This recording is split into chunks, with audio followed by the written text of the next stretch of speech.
All right, welcome everyone. I will call to order the meeting at 6:04 p.m. So I'll be sitting in for Chair Amy Kay and we'll be proceeding. So it will go with first agenda items, review the November 19th meeting minutes and then take a vote. Any motions? On the meeting minutes on page 3, instead of gateway of the globe, I believe the committee is officially the event review committee. That was the only minute that I saw. And apart from that, I make a motion to approve the meetings with that modification. So Jennifer has made a motion to approve with the changes of the title sheet. Do we have a second? Second. So Chris Stevenson made a second. All in favor? Aye. All opposed? Okay, moving on to the next agenda item. So we'll receive updates from our subcommittees and let's just go in order as they are on our agenda. So I'll just kind of go through, so I think the last meeting we kind of left off with trying to look at a kind of a process for doing art submission for, initially we'd like to look at for sure the library location for that, and then possibly looking at other facilities, and maybe like the branch connection. So got with staff and I know Bonnie, before she left, was working with Jackie Biles, who's our branch connection manager. We kind of put together like an SOP and process. So I'm not going to go through the whole thing, but I would like to, we just need to have the rules in place on how we want to be able to, if artist approaches, wants to put something and then we just have a process available to be able to facilitate that. We'd like the Arts and Culture Committee to be a part of that and be able to, so if we get, I think the way the process goes, someone would approach staff and then we would get it, bring it to the committee, kind of look at locations and then go through that process. And really, we just wanted to do it at this level. And because we're only looking at, and then we would work definitely with the facility. So if it's a library, for example, we get with their staff to get input, try to bring all that to the committee to have you all look at that. And then the person we would get the art from also, we give them a copy of the application process and all that. So really, this is just kind of, if there's anybody has, I don't know if you all have had a chance to read it or go through it. If you've got questions or anything, we can look at that, or if you want have it, we can bring it back to the next meeting. You can bring your questions back. It's kind of leave it open for you all to kind of let me know how you want to. Yes, Tad. So I read through it. I thought it was very, very qualifying for the artwork. Like there was a lot there. It wasn't just, hey, give us something and we'll put it up. It really went through a process. I thought it was really well done. However, you guys organized that and put that together, you did a good job. My question is, if it's coming to the committee, is it coming for us to say yay or nay, or is it coming to us to organize because it's been granted to go up? That was the only confusion I had out of where the committee's role was, because it falls into our Arts and Public Spaces subcommittee. Does it need to go to the subcommittee first and then we present it to the overall committee? Or are we just a point of, yep, we have all the paperwork, we like what's been submitted, and you guys at the city have done your due diligence, go for it. Like, the procedures have always been the hard thing for us within this board. So if we can outline the role of the board, I think the application, the purpose, that they have to sign off on their artworks going out and someone could destroy it and it's not a responsibility, all that. I thought all of that was really well put together. So it's really more process that my questions fall on. I think that was good. Yeah, well, so I think there's something we can look at.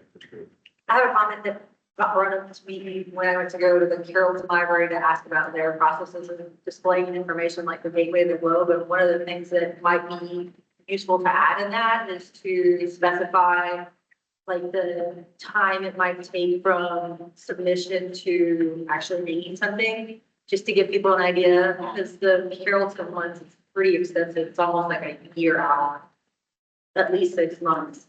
So just to give people an idea of how soon they could expect to turn around would be nice.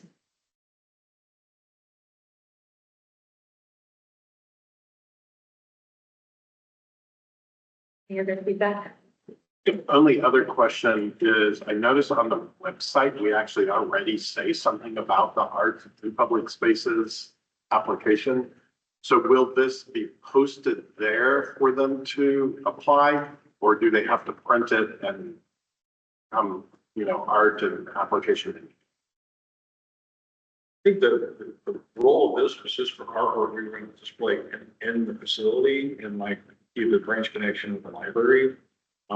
Let us coordinate, because we don't want necessarily 2 different processes for the same kind of thing. So if there's already that process in place, let us kind of see how we can. I don't know that it's a process, it has a statement about it. Okay.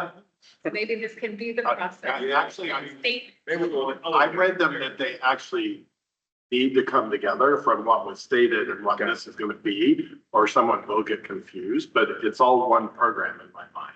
It's in the website, it's under the area where they have the murals. Actually, the electric boxes we're going to talk about today, and those are all kind of, they fall in line right there on the page about art and public spaces.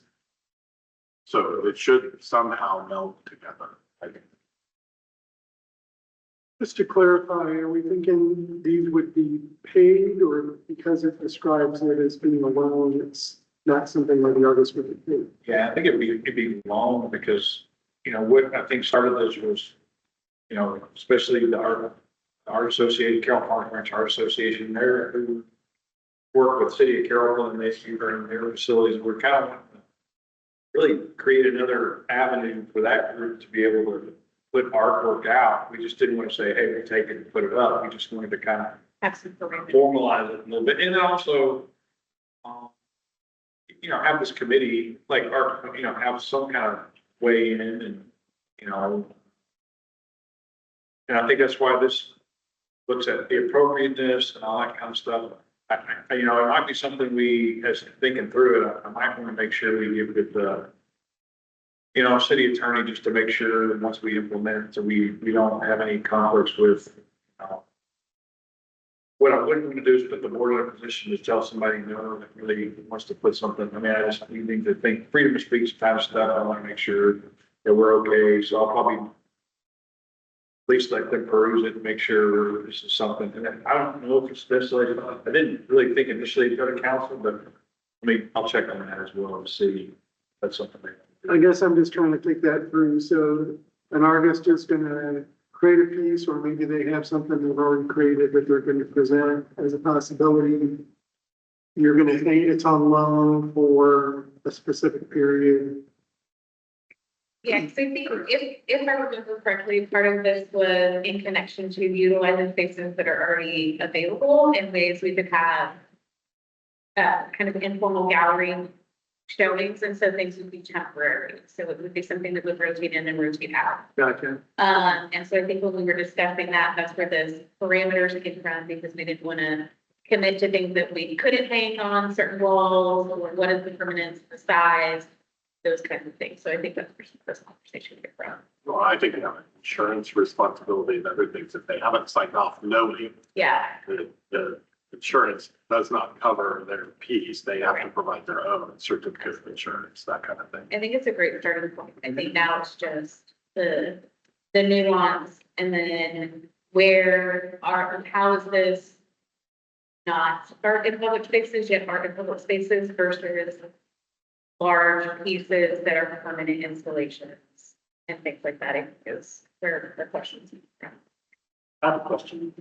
How does it currently work with what I call institutions like Carrollton Farmers Branch School District or Brookhaven College? If the if the middle school is putting art on the library, just making that up, is that a contract between the city and the school district? So this is off the table?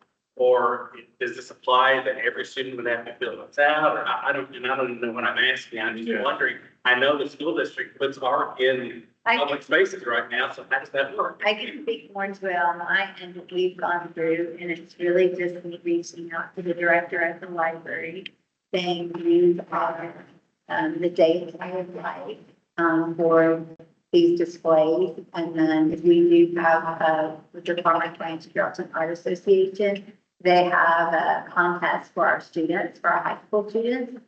And that show is at the library, but that's just me contacting the director, reaching out. And that's, you know, our parameters of what they're listed of what's appropriate and what's not, and kind of the information that we send out to our teachers. Because obviously they are representing the school districts, making sure that there's no, you know, negative things that they shouldn't be representing.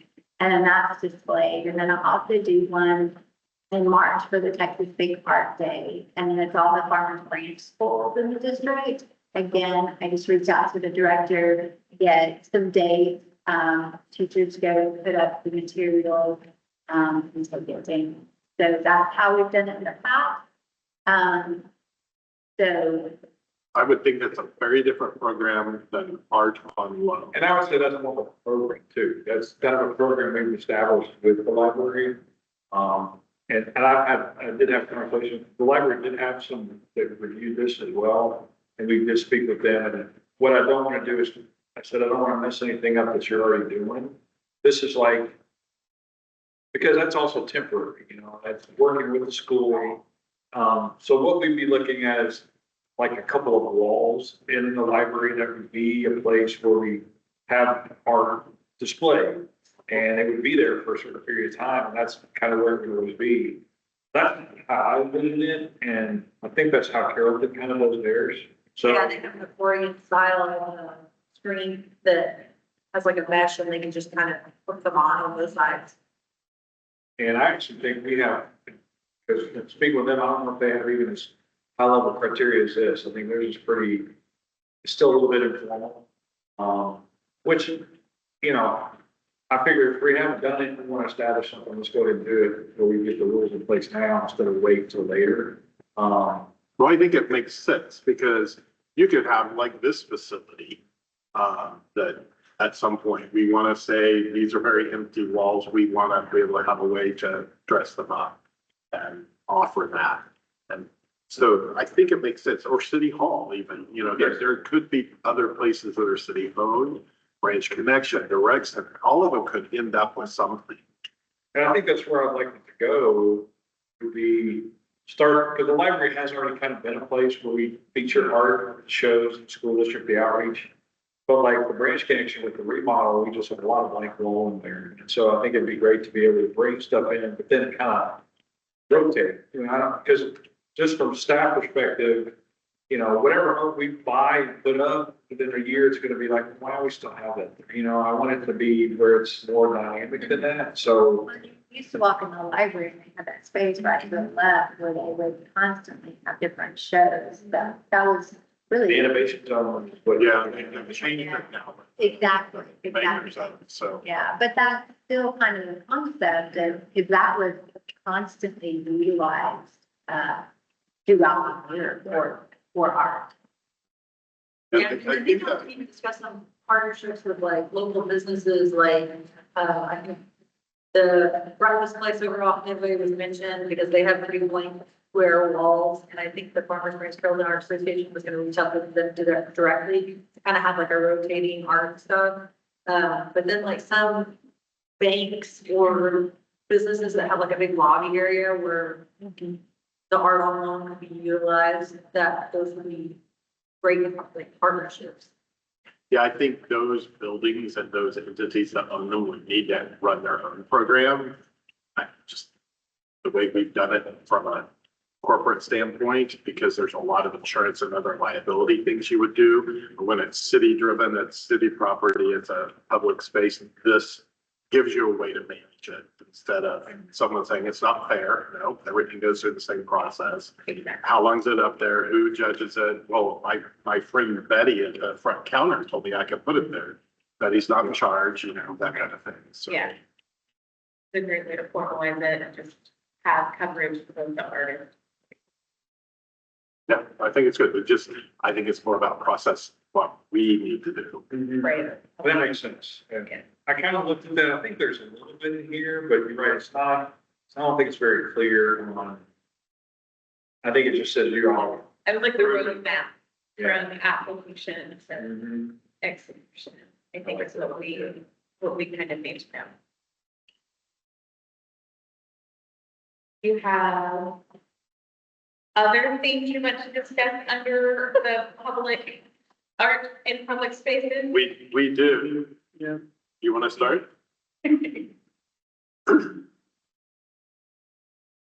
Well, it does say here, the staff is gonna give us an update on the utility boxes, the ones you were doing this year are all going, if the city have another round. Do you have any updates on utility boxes?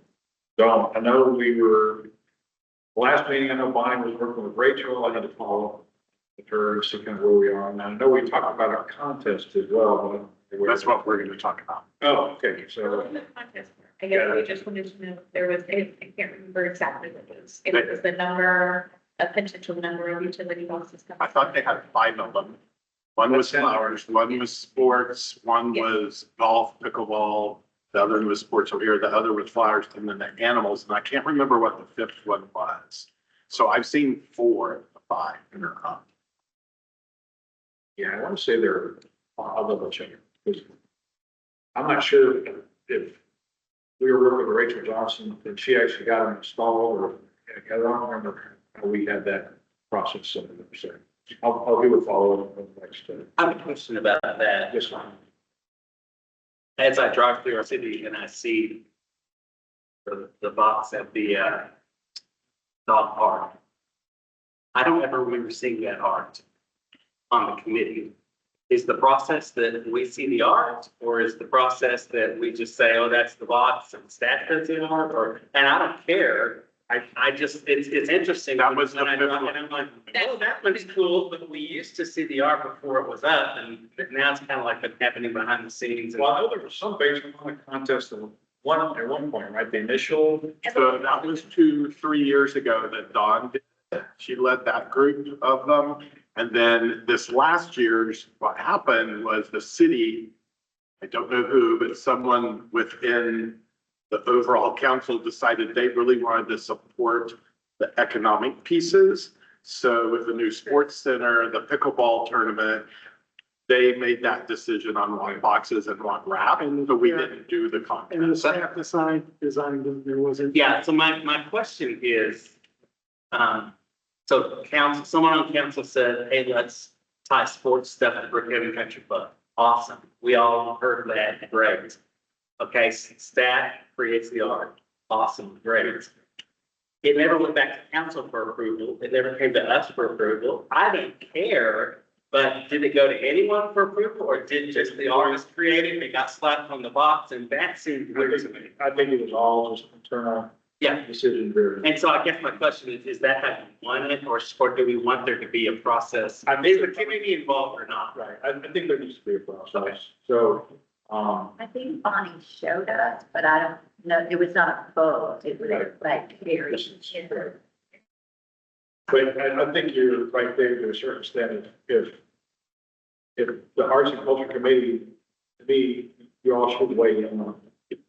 I mean, I come from a park board perspective, and we're building 2 new parks right now. Park board is gonna weigh in on those parks. Yeah. They're gonna give us input and give us some feedback. So, doesn't mean they're gonna, we're gonna do everything that the board recommends, but it's one of those things, that's what you're for. So I think similar to even the art we just talked about as well, I mean, I feel like the committee, we just gotta tighten that up. What's the role need to be? We almost need to create an SOP for the boxes, because I almost feel like I think, I had the same questions you did. I think you're gonna get that with what we're gonna share. Okay. Ready? I am ready. All right, so I forgot to bring the printed copies with me. So I have provided digital versions of this to Jessica and Robert so it can be included with the minutes. And I'll pass it around and show you guys. I did just kind of a little flyer like they did last time, just as a directional piece that kind of sets the tone. So Chris and I met and we talked about what we had done last year when we started the conversation. And that is to set up a 3 contest system for the year. And it has 3 different audiences of artists that would participate. And those are set as the following. 1 is spring and summer of 26. We'll talk about 26 into 27 right now, but we see this as an ongoing project. So every spring and summer, we do one is the Public Citizens at Large contest. That means you live, work, or attend school in Farmers Branch in order to participate. And that one this year, we're calling it the Global to Local Shared Experiences. And so we want to announce this as we go into the Gateway to the Globe event. So it gets talked about there, the flyers are there, everyone knows about it there, and then they have time to actually do their artwork and submit it by September 1st. We would then have the month of September to judge, and then the execution could happen October through December. So those boxes, however many we decide to allocate to that program, would actually be executed in 26. So it might be 5 of them that actually go from the public standpoint and get executed this year. The second one starts, it literally starts in February, but it will start the execution process in the fall of 26. This is targeted to Carrollton Farmers Branch ISD high school and middle school art students. Actually, any student within the school system, but it's going to go through the art program. Dawn is actually going to take it to introduce it to the art teachers in February at their all teacher art symposium. I don't know what you call it. They're going to have the chance to see and learn and hear about it in February so that they can create their curriculum in the fall and use it as a part of a class project if they want. It may be 1 grade, it may be multiple grades, multiple classes. I'd love to see it at minimum, all 7th grade art classes take this as a program in the fall, and they work on it in September and October, and their students then have it all ready to turn in, and the teacher helps guide that. At large, it could be the high school just gives it to all the high school art students and says, here's a great program, a chance for you to put this out there. If you want extra credit, you can participate in this and I'll give you extra credit for participating. So I think there's a lot of options out there based on the way my teachers always did it, that it can support the arts programs. The arts program is supporting the community. That's kind of the goal there. And that one is called Texas Through the Eyes of Master Artists. So while the students are master artists, they would also be depicting something about Texas from their favorite artists. So me, I'm going to choose either Picasso or Van Gogh, and I'm going to do probably something that's Lone Star oriented. I'm going to incorporate the Farmers Branch tree logo, and I'm going to make it look like Picasso did it. Or I'm going to make it look like Van Gogh did it, and it's going to be these bright, bright colors, right? Or you might choose Rembrandt. It might look like, you know, a master's piece of art, depending on what the students like. It gives them a chance as a teacher to teach about different masters. The students become the master, we promote that. And then the third one actually goes for next spring, but it executes starting in the fall and then through the spring timeframe, so that it matches up to Dallas College's arts program, and they can put that in. Again, it could be extra credit for your class. The class could be teaching for it, but the idea of it is called Beauty of the City, and it goes executing through spring so that they're done May 1st. We judge the month of May, and then boxes could start in June and July for execution. I'm sorry, I also forgot to tell you, with the CFB ISD, they would be due December 1. we take the month of December to judge, and then they can start to be executing in January and February. So then those students are recognized in the next semester. So it's just this constant ongoing public citizen, fall for the ISD, spring for the college, summer public citizen, and we just keep that rotating, and we can change the theme of what they're coming up with as we want, or we can keep it the same. But that way we get something similar, but not exactly the same from all of them. So on the global to local, the idea, I forgot to tell you, the idea there is incorporate Farmers Branch in something from your culture. So the example is you take the tree with the leaves logo and you do a mandala. And you can tell it was the tree, but it's a mandala. Or maybe you're doing Japanese wood blocks and you use the tree elements to create your Japanese wood block, and that's what your designs come out of. So that one's kind of cool that way. And then beauty of the city is because we have college students, they are mastering their style or type of art. So whatever that is, they take their specialty and they give us something that reflects Farmers Branch. So if they're a photographer or a digital artist, maybe they go to Joya Park at night and they take some really cool photos, and that turns into the wrap and the one we put by the park. Or they might be an oil painting student, and so they make some really beautiful oil painting of something out of Farmers Branch. They could come to the park and do something from the historical park. And then the other idea there was maybe they're a sculptor, because we have lots of clay work and sculpting and other things over at the university. Maybe it's their sketch designs for a sculpture that goes in the city or something they do. So this is how a teacher could use it in a classroom. And then that, I've seen some really cool sketch designs go on something like this, and it becomes the art itself without producing it. So the idea is these students, these artists can bring their own into some form of Farmers Branch. Instead of us dictating, make it all flowers, or this has to be sports. We want it to be about the city, but incorporate the different styles of art. So that's the plan. Those are the three things. I wrote a whole long thing about how it works, the requirements, the sizes with the box, all the different pieces that have been in the last one. And then one of the things I've seen in some other cities is the submissions would be all online. So there'd be a form that they would fill out. So we need to work with the website people to put up a splash page that would carry the form. And I have all the information needed in the form in the document that's attached. You fill out the form, and then you would have a way to upload your artwork, both a PDF and an 8.5 by 11, so it's easy for us to review for judging purposes, and then your final artwork, depending on what it is, how it's created, a file that they would upload. Some of those files can be very large to make the wraps, so it just needs to be basically a Dropbox that they load them into. And I'm sure the city has a place that you can make that happen. So then they come in as protected files. No one can download from them. They can only upload to it. And that's how it goes. Here, if you want to pass that around and they can see the visual that goes with it.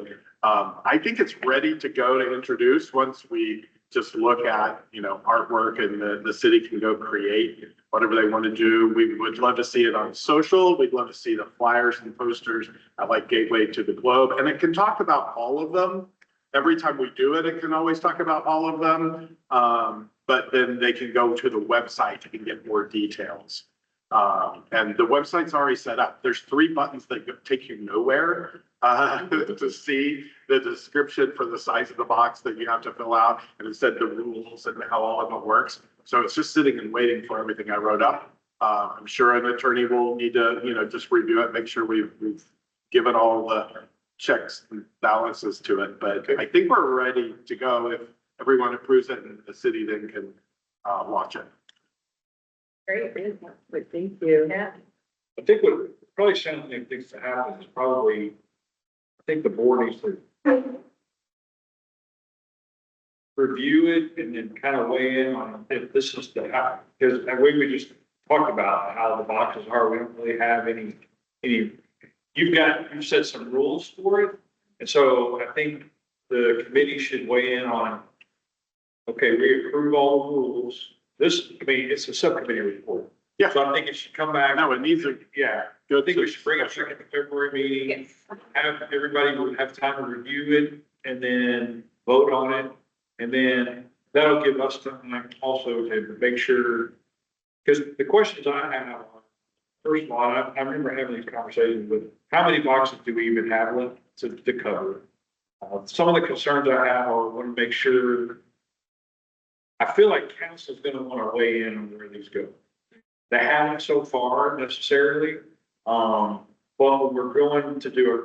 And I get concerned a little bit on how, whatever work you get, how does that translate to the box? And so, because I know, I live in Denton and I see some of those boxes, I'm like, I don't know, I don't know, you can't make out what they are.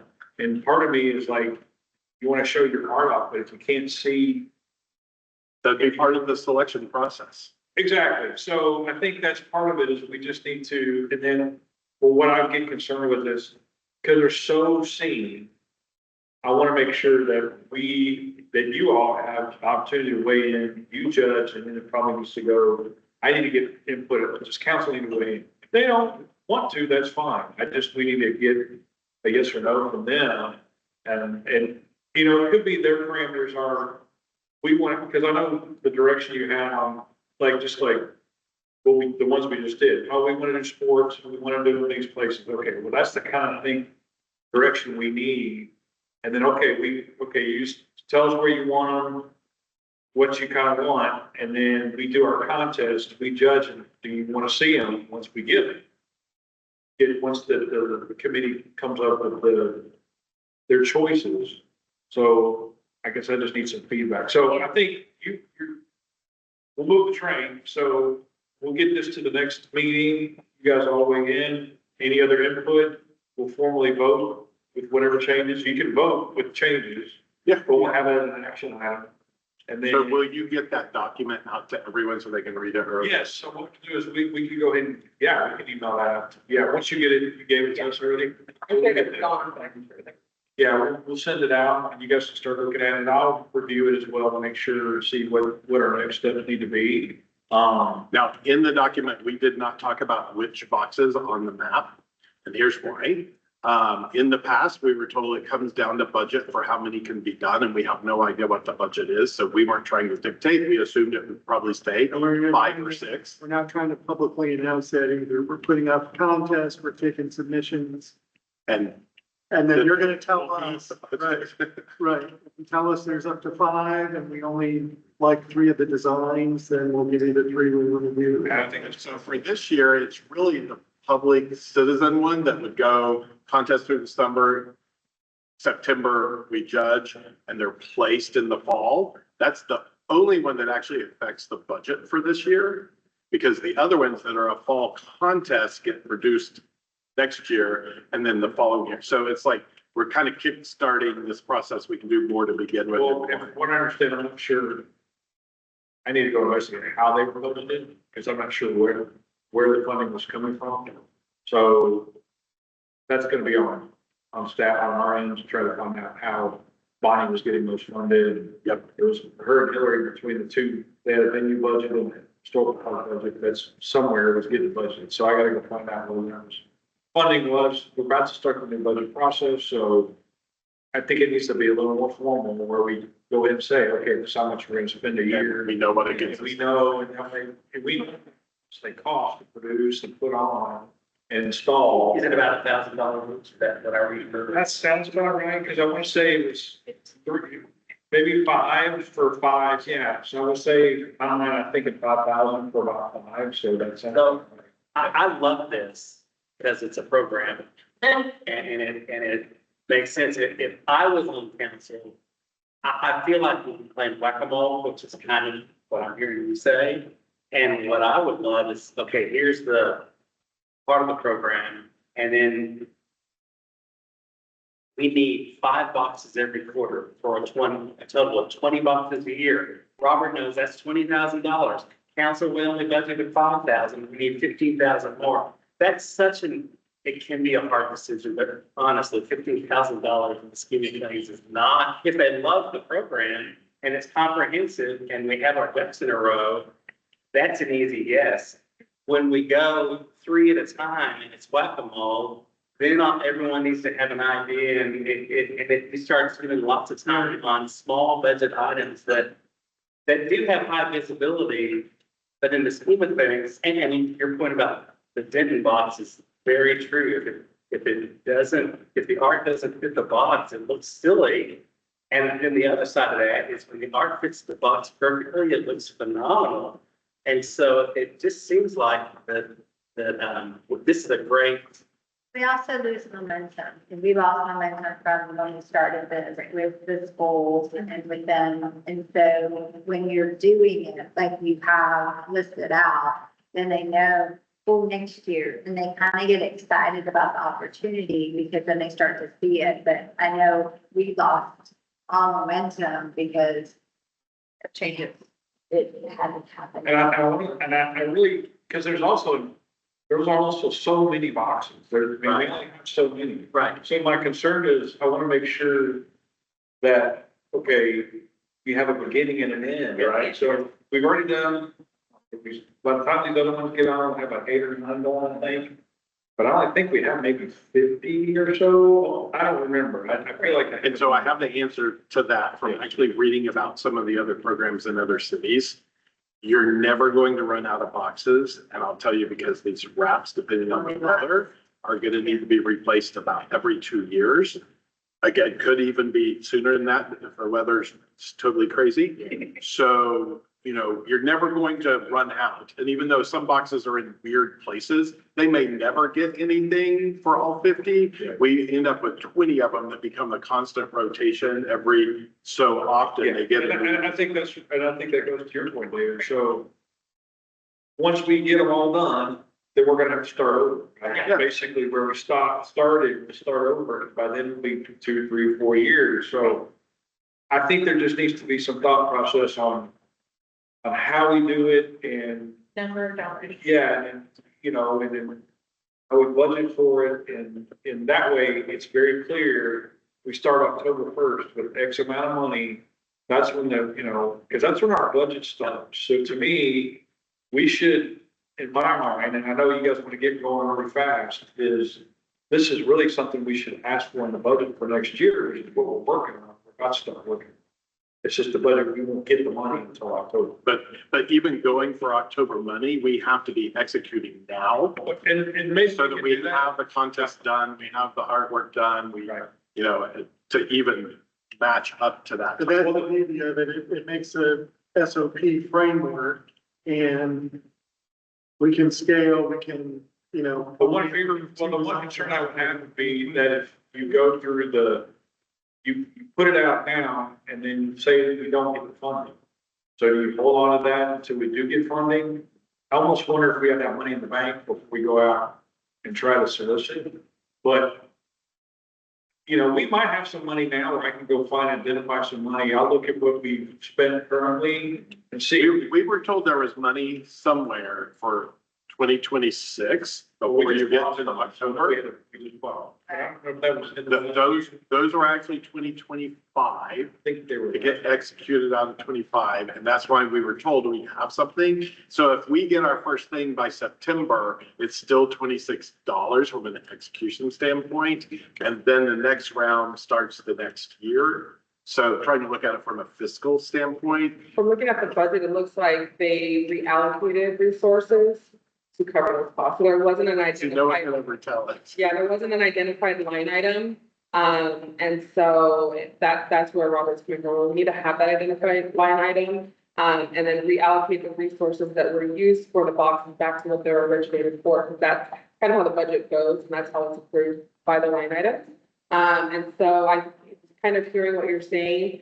It reminds me of, Frank Arts Live, was it, where, you know, we knew that we could have it because the board of you guys have been doing it, but we didn't know to what element. And so, you know, what infrastructure that the city could then sponsor. And so you really don't know until the budget is approved. So even though we're starting a budget now, we really couldn't make any, you know, official announcements until then. And so I do think that we can find that happy medium and be able to continue this program that has started And then it'll take time to build this SOP, and I think that's the great part is that the committee will be able to build that SOP and what's to come for future committee members that sit on this board. Rob, I think it's worth going to the public works too, because if I remember correctly, they do have a list of all the intersections that were slated for, Yeah. there's like 54 of them. And they were gonna do about 6 per year. Okay. And based on, whether it's a high need because the infrastructure is underdeveloped or there's a lot of accidents in that area, that's how they select the criteria for each of the projects. I want to say we might have a.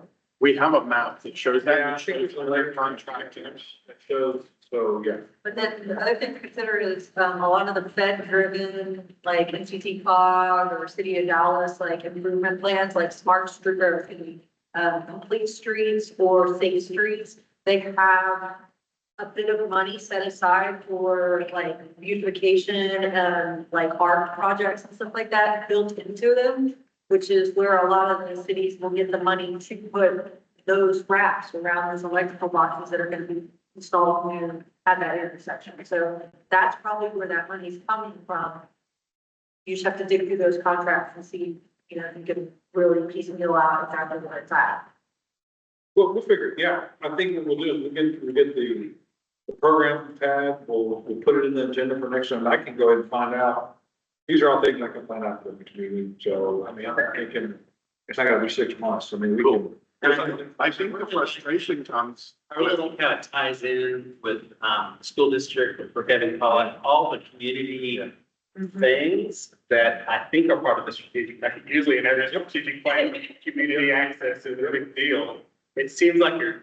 That was the goal. They tried to be Yeah. thoughtful about it. Farmers Branch citizen, I mean, you're getting a lot of different things that are like, check, check, check, check, good. So I think that's good. And what I can do, is obviously, by the time February 16th, Dr. Bell comes around. You're not gonna have the fun.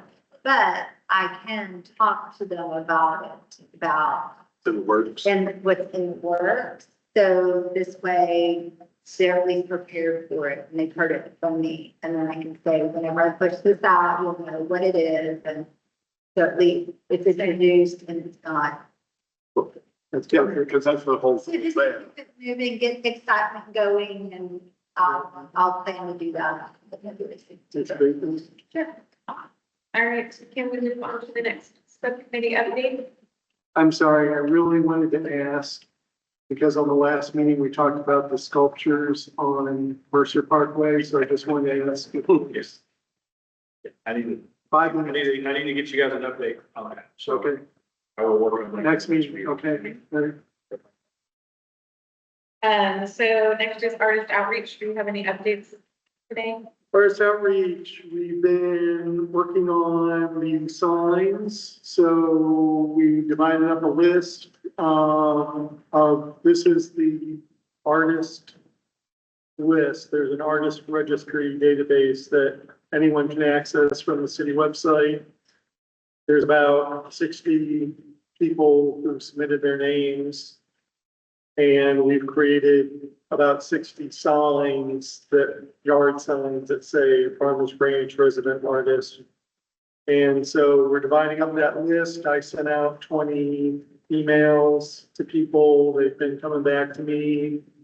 I need to get with, or figure out what we can do, because most of the responses were people saying, I want to be, I've left Farmers Branch, so take me off the list. So I need to ask if I can just forward those to you guys, or if I forward it to Jen, can Jen make the updates? Yeah, and I'll take the spreadsheet Okay, and I'll print it out and give it to whoever interested.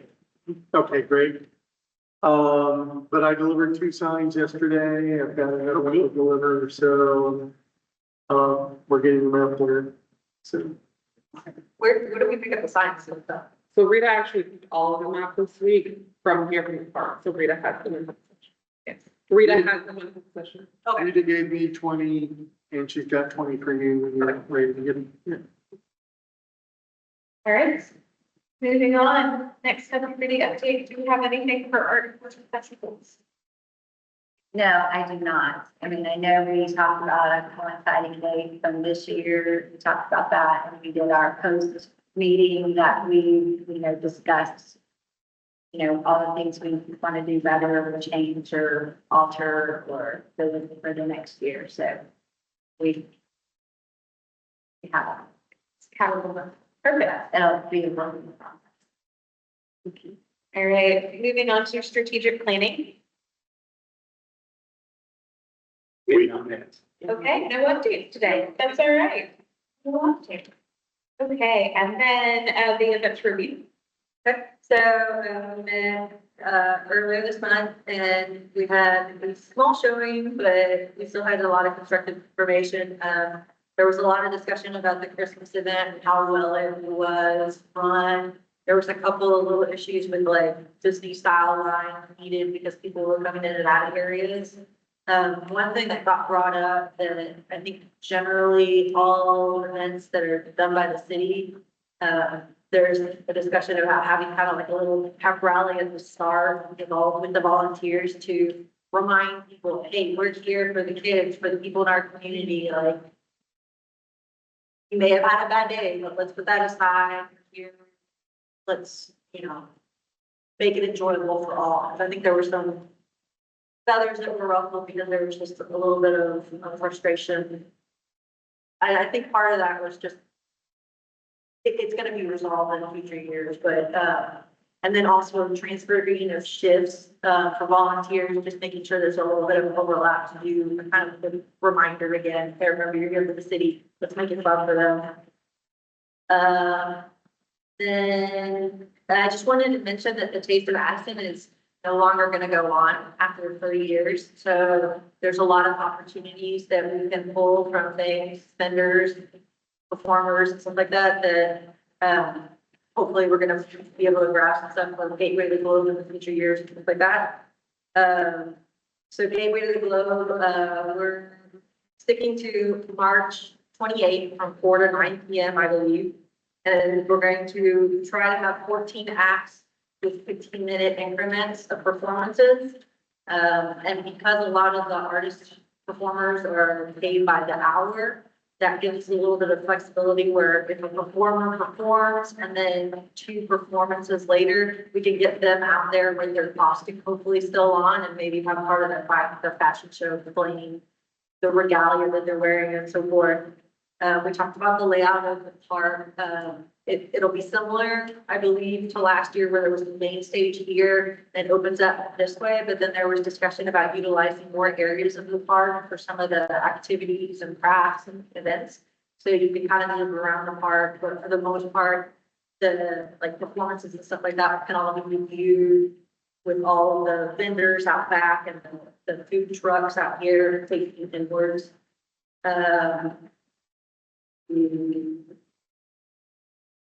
I believe we're waiting on the social media blast, the forms for the performers, the vendors, the artists and all that stuff are already online. So if you know anybody that, could potentially be a vendor, please send them to those sites. The only prohibiting item is certificates of insurances are necessary. So I think that's gonna prevent some from signing them.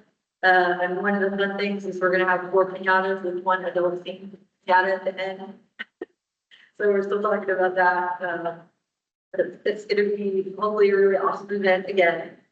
Let's see. One thing I wanted to add that I just saw on city council with the potential of a fun run in Saturday, October 10th. I know that y'all are still discussing that like in the early stages, and I just like sent the information out to a bunch of friends and everybody's really excited about it. Love the idea of having like a like healthy day activity for the city annually. The only thing that I've heard like critique wise was that they'd love for it to be in March, but I know that y'all are limited to the fact that the vendor only had certain dates available this year, but I did listen to the presentation and I liked how y'all are talking about getting a couple of the routes like pre-certified so that hopefully that doesn't block you into having to use those vendors necessarily at their availability. Yeah, so the routes are really just for the run itself. So the hope would be that we can utilize some of the vendors like you would typically for Halloween or Gateway. The hope is we could also, that we're gonna create a festival atmosphere. We'll get more details out. I'm sure we'll run it through the committee as well, once we kind of get a little more parameters. I mean, we just spoke with council yesterday about it. But yeah, they were very, very supportive of some of the changes and it was good to get that. It's probably gonna stick with an October date. Yeah. And stick with, it'll be, a baby of the Parks and Recreation Board, of course, with the subcommittee members also discussing it. And their events with the subcommittee, but I think keeping the main focus with it being fall themed with incorporating haunted houses and Halloween in the park. It'll most likely stay.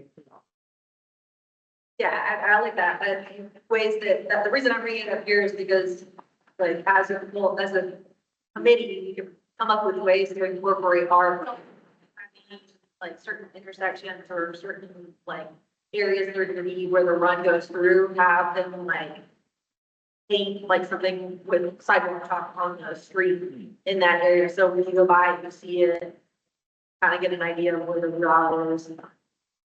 And so,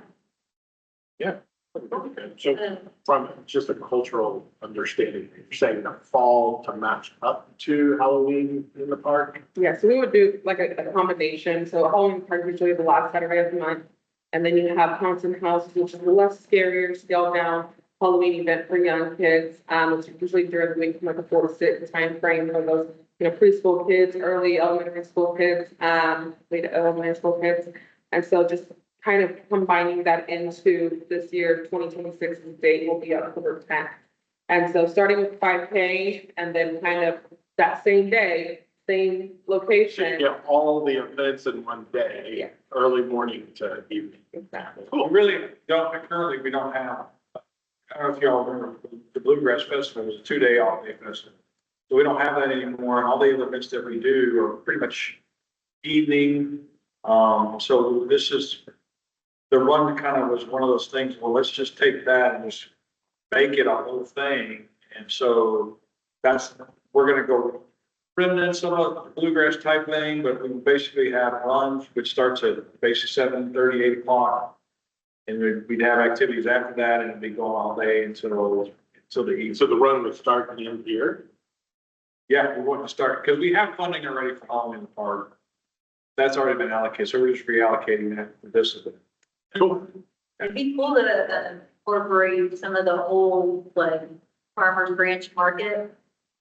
Maybe like at the end of the run, like have an area where you have like the produce and the bread guy and all that stuff. And maybe the one of those half filled things. We So, definitely want to do some kind of, have vendor booths and things like that after, it's because we want people to stay necessarily. I mean, some will just come and run and bug out, but then the hope is that some will stay and then that's when we'll have that, activities will start at X time after the run and then people will start. So it's a 5K that you're looking at, is that right? Looking at it. Are you gonna do a 1K fun Yeah, run? do a fun run. Costume contest kind of thing? Yeah, we want cards. Yeah, so it's gonna be, so still thinking about, we've got to work through some logistics and get, but it was good to get some positive feedback. the last two things I wanted to say is that the next events review subcommittee is Thursday, February 5th at 6 o'clock at the rec center. One thing that your discussion of the public, contests that really brought up a memory for me was Mary Immaculate has a quilt that was made by the parishioners that each of them was given a 6x6 block and everybody decorated based on their culture of the country. And it used to be hanging up on the side wall of the old chapel, but since they moved the chapels, I have no idea where it is anymore, but that might be something to reach out to. It would be an awesome way to hang on that wall for Gateway to the Globe. Because that was made by community members over 20, probably almost 30 years ago now. And it's large. It knows. Do we have a calendar that has the events on it? Yes, it's a farmer's branch stocked up. Yeah, so, yeah, we put in our Parks and Rec board, agenda, so we'll, yeah, Committee had that? yeah, we'll put it in for February, for sure. All right. And is, sorry if I'm ignorant, but, so we have an events review committee, and at one time, and maybe I completely misunderstood, I thought we were in charge of all events, quote unquote. Now I'm not sure if we're in charge of all events or some events, and now there's an events review calendar. All that's great. Is there a way we could know which events our committees actually, are we in charge of all of them or just some of them? Or, and maybe if I went to the events review committee, I'd learn this, but maybe I wouldn't. I don't know. So the event review subcommittee belongs to the Arts and Culture Committee. The actual events entirely, they're kind of shared, right? We have a total of 5 different boards, and then we have the event review subcommittee. And so one thing that this board just, I kind of missed this one, but one thing we're trying to implement is consistency across all the boards. And so we did include it in the senior advisory board, the Parks and Rec board, the historical preservation board. And so I need to get arts and culture and the library board. So kind of including not just events, but facility closures when we're open, holiday hours, different things like that, just so that way all of our boards are on the same page. And while you all represent a different area of our Parks and Recreation Department in the City of Farmers Branch, we want to, maintain that unity and clear transparency. And so that is apologies on me, the library board and arts and culture board, I didn't get that into, but we did work that with the other boards. Normally we don't share that information, so it's kind of new to everyone. And then, of course, we won't go into too much detail that's on the Parks and Recreation Board's agenda that are voting or anything like that. But we can definitely share, like I said, facility information and event information. I think too, if you're a little bit more on this, we're trying to do is the subcommittee is there to be able to give input on all the different events we have. So really, it's not necessarily an approval process. It's more of just, I think it was a way for council to say, okay, we want the community to have some say, and we want to keep that train moving. We want to keep that going. So, but ultimately, it's council that provides us the guidance on what events we're going to do, which is what they did last night. So we'll make, those minor changes, and then I think, yeah, it's very, we open it to all the boards for them to all have. I think there's a couple members from each of the boards on the subcommittee. They're standing, members on that. So, and also members from the community. I know for Gateway, it picks up a little because it's kind of an event. That's kind of what started the subcommittee. But I think, yeah, so it's really, it just had to live somewhere, and the best spot is to live under this. And I think that's why we have Jennifer to kind of get you all up to date. And then she attends all the meetings with Jess and her team. So, that's kind of how we'll keep it moving. I mean, we've only done it for a year. So I think it's been a good tool. It's been very collaborative. I think it's been, yeah. We each come with our own board and our own, I'm coming from arts and culture. We're hearing about the Parks and Rec events, and we talk around each other like, well, what if we did this so that we could incorporate arts and culture to an event that didn't used to have that? So And staff really listens to that input. And, there's some things we can do, some things we can't, but I think it's worked out really well. So, we'll just keep that going, but it's not quite an approved, non-approved thing. It's more of just, it's a place for it to live and for you all to be involved, and it facilitates input, whereas before it was basically all staff driven. We got a budget, we go on to do the event. This is at least a way for some people to kind of weigh in on things that are happening at the event. So we'll need a lot of help for this new one we come up with. We probably have to take Yeah, and there's some things that my team brings to me, and I'm like, wait, what? They're like, it's the community resident. I'm like, okay, let's try it. Check it And so we appreciate everyone who comes and gives their feedback. yeah, and if y'all have ideas here that I can take to them, that's the opportunity that's available. So can we now discuss agenda items for our February meeting? Who's making a list?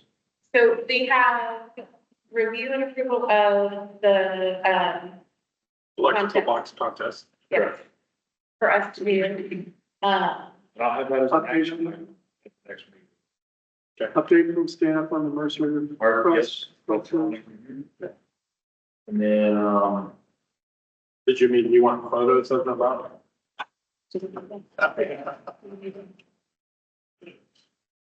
well, we talked about the questions on our submission as well, so we'll have to, Yep. I'll have to look through that as well. Yes. we will need. Oh, yes, we'll need a chair election. Yes. On the agenda, on the committees every year, under strategic planning, it says a verbal update, the committee chair will be given for the January 13th strategic planning meeting with city council. Amy was gonna go to that, I was in the time before, okay, she's not here. Are we gonna get an update to that, or? Can we push that to February with her, and I could not connect before today's meeting and the very Yep. the turnaround, thank you. I knew there was something else on that list. Yeah, I'll put that on there just to give you, she did. I think she emphasized a couple, I can't remember. She did great, yeah, amazing. She is amazing. Oh, Thank yeah. you. Yeah. Yeah. Everyone was like, I'll get the notes and bring them up.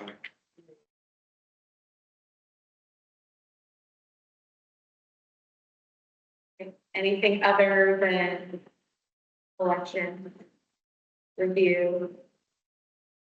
Moving the subcommittee updates for strategic planning, other items, official items. Oh, one thing I wanted to say to Jenna that was really cool is that the city has incorporated like coloring sheets with the farmer branch, like facility logos and stuff like that, and like little activities or whatever, like there was an elf on the shelf with the city of Farmers Branch, city hall in the background, and I think that's so cute. Like it would be so cool if you combine all the events and made like a coloring book.